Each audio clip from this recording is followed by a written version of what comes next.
You don't have to fumble around to find the lights every time you come home after dark.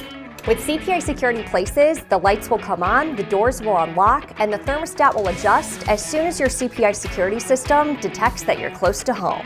Here's how to get CPI Places set up. First, make sure you have location services enabled. You can do this through the InTouch app or from your browser.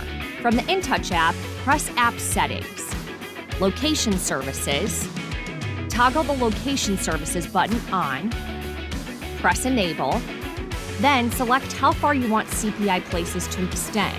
The radius will determine when the rule for your home automations are activated. Then press Confirm. This next part can't be done through the InTouch app. You'll have to set up CPI Places through the browser. So log into your InTouch account at cpisecurity.com using a browser. Press Automation, add a new rule, click Event Triggered Rule, give the rule a name, then select which device you want the rule to automate.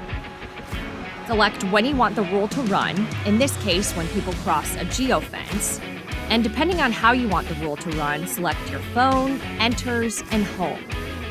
For this rule, we want the lights to turn on when we're close to home. You can select how long you want the lights to stay on. Put a check mark in this box to confirm the device you want to apply the rule to. Select during which time frames you want the rule to run, then press Save. Like and follow for more tips.